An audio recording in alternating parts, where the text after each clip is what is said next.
देखो बच्चों, इस कॉन्सेप्ट में आपको क्या करना है, you need to derive equations of motion by graphical method. Graphical method का यूज करके, this is velocity time graph, ये एक वेलोसिटी टाइम ग्राफ दे रखा बच्चे।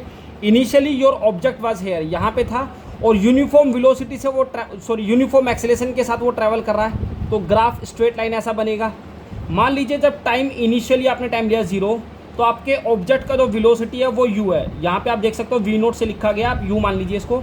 और आफ्टर टाइम t, जब इनिशियल टाइम था तो वेलोसिटी वाज u, और टाइम t के बाद आपका वेलोसिटी ऑब्जेक्ट का v हो गया, ठीक है। तो वेलोसिटी में चेंज कितना हुआ है भाई, t टाइम के बाद अगर वेलोसिटी v हो गया तो टाइम में वेलोसिटी में चेंज कितना हुआ है, v minus you, final minus initial. आपको कुछ भी नहीं करना है, आपको सिर्फ एक्सेलरेशन कैलकुलेट करना है। सबसे पहले क्वेश्चन में एक्सेलरेशन कैलकुलेट करो। एक्सेलरेशन कैसे निकलेगा बेटा, बहुत सिंपल सा फॉर्मूला है, change in velocity by change in time. Easy है, इसमें तो कोई दिक्कत नहीं लगनी चाहिए। फ्रॉम हेयर ए आ जाएगा बेटे, वेलोसिटी में चेंज कितना हुआ, v फाइनल वेलोसिटी है, u आपका इनिशियल वेलोसिटी है, final time minus initial time. This imply a आपका आ जाएगा v माइनस यू बाई टी, and this imply v minus u will be 80, and this is nothing but v is equal to क्या आ जाएगा यहाँ से बेटा, u प्लस 80। क्लियर और नॉट क्लियर, बोलिए, यहाँ तक को डाउट हो तो डन। चलो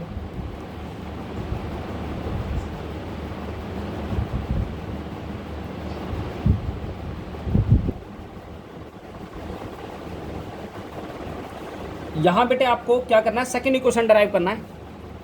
अब ये वेलोसिटी टाइम ग्राफ है, समझने की कोशिश कीजिए। मान लीजिए इस तरीके से मैंने वेलोसिटी टाइम ग्राफ बना दिया, तो वेलोसिटी टाइम ग्राफ के नीचे का ये सारा एरिया कैलकुलेट कर दो, ये blue one and this light black one. अगर ये टोटल एरिया आप कैलकुलेट कर देंगे, you will get the displacement. ध्यान रखिएगा, डिस्प्लेसमेंट क्या होता है बेटा, डिस्प्लेसमेंट होता है area under the curve of velocity time graph. ध्यान रखिएगा, बहुत सिंपल है। अगर आप एरिया कैलकुलेट कर देंगे, area under the curve of velocity time graph will give you the displacement. तो यहाँ से तो डिस्प्लेसमेंट आएगा, इस ट्राइंगल का एरिया अलग कैलकुलेट कर दीजिए और रेक्टेंगल का अलग, है ना। Area of triangle plus area of rectangle, that's all. तो ट्राइंगल का एरिया क्या होता है बच्चे, हाफ बेस आप इसको ले लीजिए, क्या आ जाएगा, v minus u into this height will give you t, plus rectangle के area length that is u, और ये ब्रेथ t। तो फ्रॉम हेयर s आ जाएगा बेटे, मैंने ut को मान लीजिए मैंने पहले लिख दिया है, प्लस ये हाफ, क्या बचा है यहाँ पे, v minus you.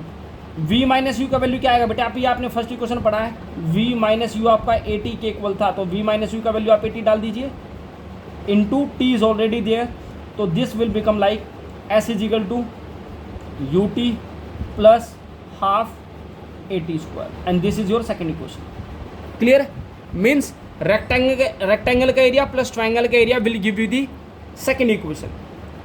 Is it clear, बोलो। थर्ड के लिए क्या करना है बेटा, इसी में क्या करो, कुछ भी नहीं करना आपको, सेम आपको डिस्प्लेसमेंट ही कैलकुलेट करना है। लेकिन इस बार ये तो पूरे शेडेड पार्ट का एरिया आप कैलकुलेट करोगे, तो ट्राइंगल का और रेक्टेंगल का अलग अलग नहीं निकालिए। आप क्या कीजिए, इस पूरे ट्रेपीजियम का एरिया ऑफ ट्रेपीजियम OABD पूरे का एक साथ निकाल दीजिए, OABD क्या आएगा बताइए, area of trapezium half sum of parallel side, these two lines are parallel. ये आपका U का काम कर रहा है, ये आपका V का काम कर रहा है, सम ऑफ पैरेलल साइड इनटू उनके बीच का perpendicular distance between two parallel lines, and that is T।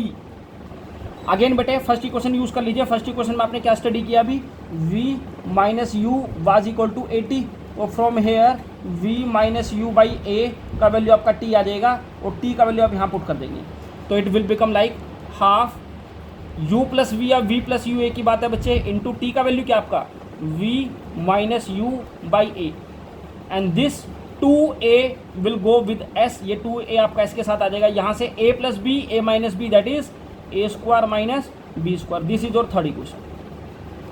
Clear और नॉट क्लियर, मीन्स कहने का मतलब ये, अगर आप स्प्लिट करके एरिया कैलकुलेट करोगे, ट्राइंगल का अलग रेक्टेंगल का अलग, तो सेकंड इक्वेशन आएगा।